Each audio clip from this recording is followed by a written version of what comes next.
కృష్ణా జిల్లా మచిలీపట్నంలో రంగనాయక స్వామి భూముల స్వాహా చేశారన్న ఆరోపణలపై వైసీపీ నేత పేర్ని నాని స్పందించారు. సాక్ష్యాలను పరిశీలించకుండా కొన్ని మీడియాలు కథనాలు రాశాయని అన్నారు.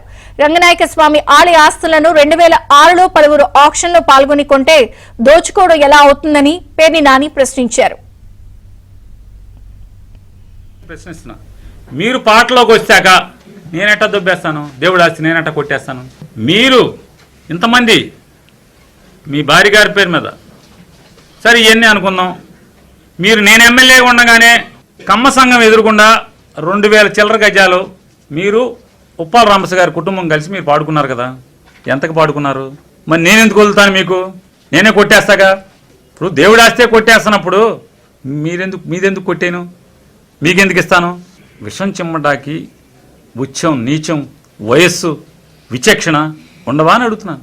నువ్వు కూడా నాకు బినామీనా? చెప్పండి గోపిచంద్ గారు, మీరు కూడా బినామీనా? నాకే మైన్స్ ఉండుంటే మీరు ఎంత తీసుకుని నన్ను మైనింగ్ చేసుకొని ఇస్తున్నారు? నెల నెల ఎంత తీసుకుంటున్నారు నా దగ్గర?